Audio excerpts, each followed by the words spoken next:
Oh, hi. I didn't see you there. I'm Michael Davis, and I've played hundreds of video games in my life. From when I was a little kid playing hand-me-down consoles like the Sega Genesis, to up till now, me playing brand new consoles like the Xbox and the Switch. I've played hundreds of video games, and I can easily tell if whether one is good or bad by just playing it. I feel like game developers have cracked the code on making excellent games. For every one excellent game there is out there, there's 10 horrible ones. And I gotta say, even though these systems for making a good game are right in front of them, it's not always easy. Game design takes a long time and has a lot of working cogs in the machine to make a good one come out. It's a miracle that games even do come out. Unlike movies and books and songs, there's a lot more people working on a game and a lot more communications needed to put one together. I'm not saying it's easy to make a movie, but I am saying that you do need to have like a system set to do so.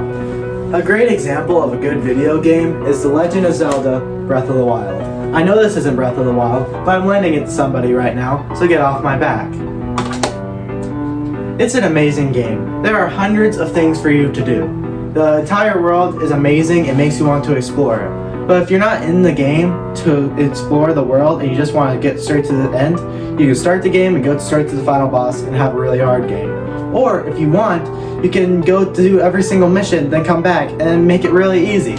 The choice is yours, and that's the brilliance behind Breath of the Wild. There are so many things for you to do, and so many excellent little brain tricks to make you enjoy and want to explore the world more, like Shrines and Koroks. Shrines boost your power in the game, and Koroks boost your inventory in the game. So there's more than enough reason to go and find them so you can easily beat Ganon.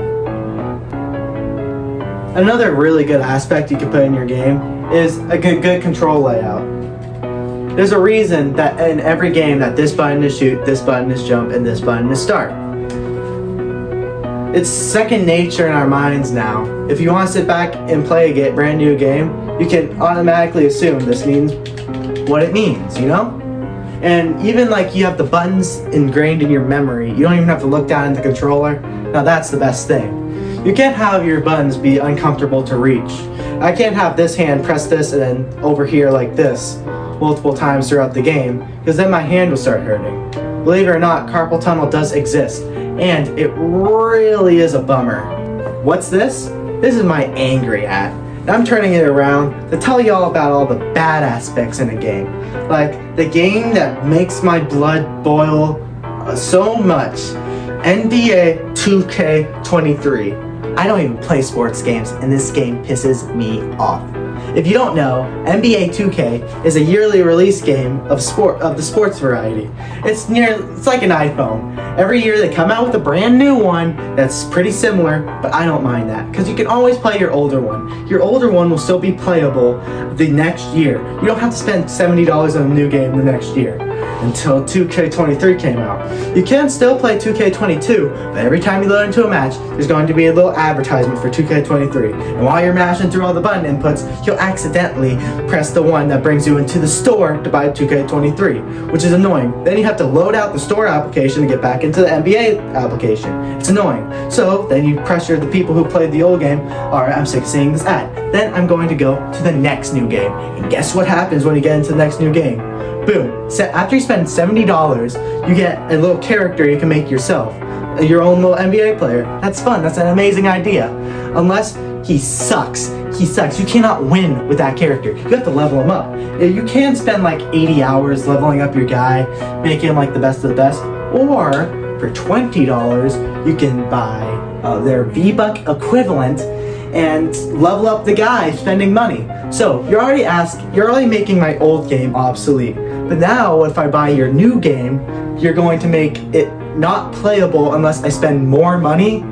That's ridiculous. Microtransactions are okay sometimes, such as Fortnite. I don't mind when it happens in Fortnite, because it's a free game either way.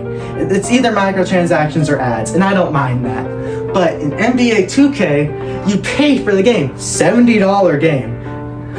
So if you wanted to play a new sports game, you'd have to buy a $500 game console, then a $70 game, probably like a $60 one-year subscription to play online, and then more money on how many virtual points you want to get. It's ridiculous, and I hate practices like that. That's an immediate way for me to dislike your game. And then you're gonna have advertisements. Advertisements also piss me off. There's an entire mission in the game about Jake from State Farm. What is that? As you can see, I'm very sensitive about this game. I don't play very much. Oh, and you want to hear another way to make your game really bad? Make it buggy. Back in 2015, little Michael had this game console called the PS3, which was outdated for the time, but they were still releasing games for it for children. You know, the main demographic still on that console. And the game I was most anticipating back when I was probably about 10 years old was this game, Lego Dimensions. Now, it's just a Lego game. It should work fine. But no, it's a buggy mess because it wasn't designed for an old hardware. I couldn't play it.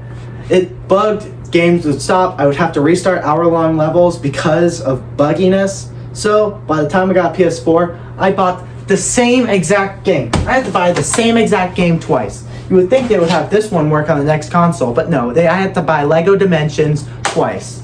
Screw PlayStation. That's the one reason I am not buying a PS5 yet. Oh, the angry hat's coming off. I had enough of the angry hat for today. But now y'all know how passionately I feel about this. Just like how there's a time and place for everything in real life, the same can apply to video games. If there's an aspect in your game that doesn't work, don't put it in your game. People can tell you're being money hungry. DLC is fine, or microtransactions are fine. It just depends on what game and where you put it. And also if it's essential to play the game. I'm not going to spend $128 on NBA 2K23. I would get back onto ranting about that, but the angry hat's already off. So, in conclusion, there's good aspects and bad aspects to be put in your game. You have to find which ones are the good ones to put in your game if you want your game to be beloved and remembered for years to come. Thank you. That was my TED Talk. I'm done with the school year now. It's a good one when I see one.